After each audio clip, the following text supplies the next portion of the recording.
तो हेलो बच्चों, मेरा नाम कुशल अग्रवाल है और मैं आज आपको सेंट्रीफ्यूगल फोर्स के बारे में दिखाऊंगा कि क्या अगर आपकी प्रॉब्लम ये है कि आप स्कूल में, ट्यूशन में, उसके बाद इंटरनेट पे वीडियोस देखने के बाद भी सेंट्रीफ्यूगल फोर्स क्या है वो ठीक से नहीं समझ पा रहे हैं, तो आज के बाद आपको वापस दोबारा कहीं और देखने की ज़रूरत नहीं पड़ेगी, कहीं से और सीखने की ज़रूरत नहीं पड़ेगी, क्योंकि मैं आपको लाइव डेमोन्स्ट्रेशन करके दिखाऊंगा सेंट्रीफ्यूगल फोर्स का कि एक्चुअल में होता क्या है, कैसे वर्क करता है। और हम सब ने ही इसे कभी ना कभी ट्रैवलिंग करते हुए, लाइफ में कोई गेम खेलते हुए हमने कभी ना कभी इसे फील किया है, पर हमने नोटिस नहीं किया है कि ये था क्या सेंट्रीफ्यूगल फोर्स। तो आज मैं आपको बताऊं कि क्या है सेंट्रीफ्यूगल फोर्स।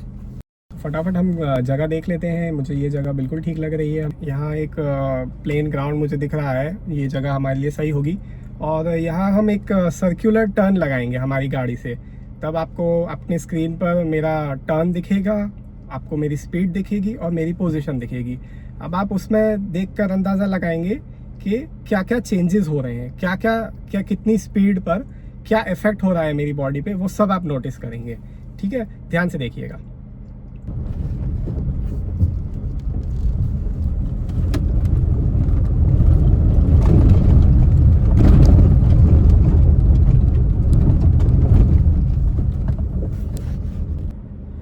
तो बच्चों, जैसा कि आपने देखा कि हमने जब टर्न लिया तब मेरी बॉडी इस तरफ टिल्ट कर रही थी और हमारी स्पीड का ही ज़्यादा नहीं थी, अराउंड 18 किलोमीटर पर आवर की स्पीड थी। स्पीड बहुत नहीं थी, फिर भी फोर्स बहुत ज़्यादा था जो कि बाहर की तरफ लग रहा था। पहले हम कैलकुलेशन करेंगे कि हमारा क्या क्या फोर्स लगा, जो कि जैसा कि आप स्क्रीन पर देख सकते हैं, जो फॉर्मूला है F = mv²/r, जिसमें F है हमारा सेंट्रीफ्यूगल फोर्स, m = मास, वही हमारी वेलोसिटी है, और r है जो कि रेडियस है।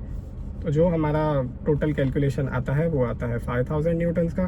तो आप सोच रहे होंगे 5000 न्यूटन का फोर्स मेरे पर लगा। जी नहीं, बिल्कुल भी नहीं। अगर 5000 न्यूटन का फोर्स मेरे पर लगता तो मैं गाड़ी से बाहर ही निकल जाता, बट मैं गाड़ी में ही बैठा रहा, क्योंकि थैंक्स टू किसको थैंक्स बोलना है, हमें फ्रिक्शन को थैंक्स बोलना है। फ्रिक्शन ने हमें बचाया।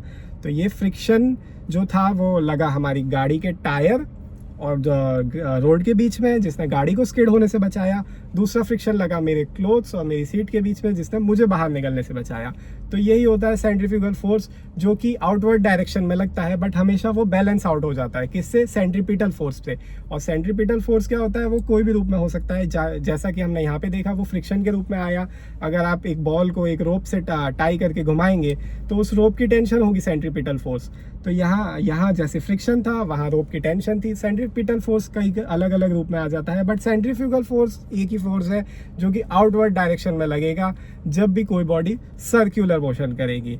जैसा कि आप देख सकते हैं, हमने फ्रिक्शनल फोर्स भी कैलकुलेट कर दिया है, जो आया है हमारा 7848 न्यूटन, जो कि आप देख सकते हैं कि हमारे सेंट्रीफ्यूगल फोर्स से ज़्यादा है।